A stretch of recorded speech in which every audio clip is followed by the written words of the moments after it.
आणि या शाळेमध्ये वर्ग 1 ते 5 असे आहे।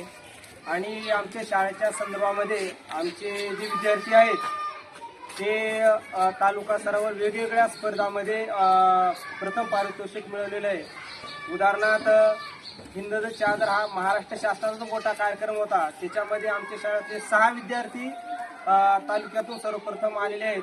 त्यामध्ये आपला हा आमचे लक्ष्मण भाऊ यांचा मुलगा विनायक या ठिकाणी आहे। असे त्या स्पर्धेमध्ये आणि या विद्यार्थ्याचा आणि व्यक्तीच्या मागे सुद्धा आपल्या तालुक्याचे आमदार माननीय किशोरप्पा पाटील यांचे चिरंजीव सुमित दादा यांच्या हस्ते प्रमाणपत्र देऊन गेल्या रविवारी खूप मोठा सत्कार आमच्या सर्व शाळांचा आमच्या विद्यार्थ्याचा केला।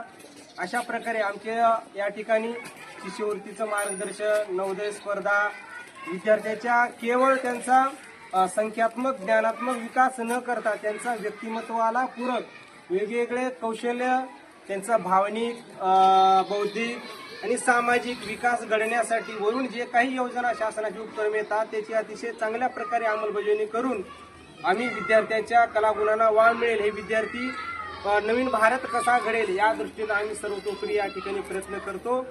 आणि आमच्या तालुक्यामध्ये आमच्या शाळेची गुणवत्ता ही आणि प्रशासनानं सुद्धा आपल्या तालुक्याचे गट शिक्षणाधिकारी आदरणीय विजय पवार साहेबांनी सुद्धा मला वैयक्तिक फोन करून साहेबांनी बोलवलं आणि आपल्या शाळेचं आणि आपल्या सर्व गावकऱ्यांचं अभिनंदन सुद्धा केलेलं आहे।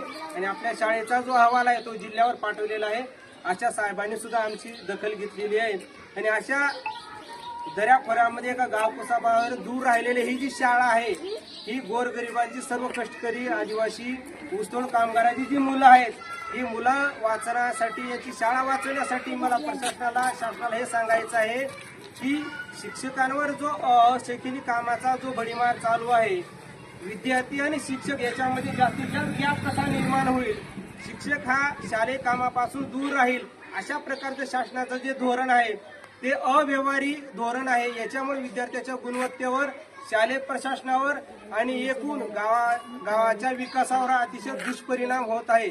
याच्यामध्ये SIR नावाचं जे शासनाचं काम करण्यासाठी शिक्षकांनी कधीच मनाई केली नाही, परंतु केवळ शिक्षकावरच कामाचा जो भडीमार केला जातो। याच्यामुळं होतंय काय की भारतीय संविधानानं सर्वात अगोदर जी जबाबदारी, जी नैतिक कर्तव्य सर्वात अगोदर आमचं काय आहे तर विद्यार्थी हे आमचं दैवत आहे। या दैवताला घडवत असताना कुठेतरी आमच्या हातून कुठेतरी हलगर्जीपणा होत आहे का बुवा, आणि ती करणारी यंत्रणा जी आहे, शासन यंत्रणा जी आहे, ही यंत्रणा यामध्ये विचार करणं गरजेचं आहे।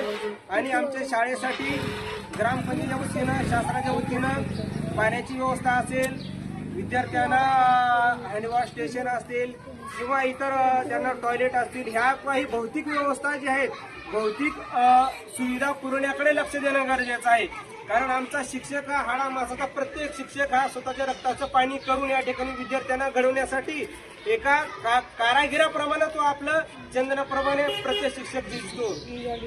आणि अशा ह्या शिक्षकाच्या संदर्भामध्ये एवढे या ठिकाणी बोलायचं आहे। आणि प्रशासनाला विनंती आहे, सर्व गावकऱ्यांना विनंती आहे की आपण एकजूट दाखवून आपण या सर्व विद्यार्थ्यांना घडवण्यासाठी आपण एकत्र आलं पाहिजे, एवढं या ठिकाणी मी बोलतो। या ठिकाणी आमचे ग्रामपंचायत सदस्य, गावकरी मंडळी, शिक्षणप्रेमी, आमच्या समितीचे अनिल भाऊ असतील, अंकुश भाऊ असतील, आमचे दत्तभाऊ जाधव असतील, मंगतूदादा असतील, आमचे अंकुश भाऊचे वडील असतील, ही सर्व मंडळी जी आहे अतिशय कष्ट करून ग्रासरूट पासून पुढे गेलेली ही मंडळी आहे। आणि या सर्व विद्यार्थ्याचं कल्याण करायचं असेल तर शासनानं अतिशय जाणीवपूर्वक आणि जातीनं यांच्याकडे लक्ष देणं गरजेचं आहे।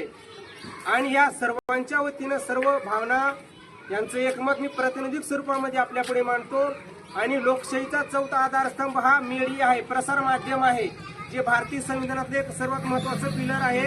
आणि आमचे या ठिकाणी दीपदादा जैन हे लोकशाहीचा चौथा आधारस्तंभ, आमचं म्हणणं जे आहे केवळ आमचं म्हणणं नाही तर या सर्व गावकऱ्याचं, कारण भारतीय संविधानानं प्रत्येकाला अभिव्यक्ती स्वातंत्र्य दिलेलं आहे आणि भारतीय संविधान हे जनतेला अर्पण केलेलं आहे। आणि ही संविधानानुसार आमचं म्हणणं शासन प्रशासनापर्यंत आपण पोहोचावं, एवढं या ठिकाणी मी आपल्याला विनंती करतो।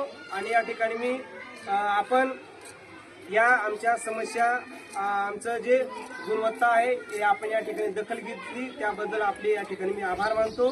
धन्यवाद। ओके मस्त झालं सगळं येऊन झालं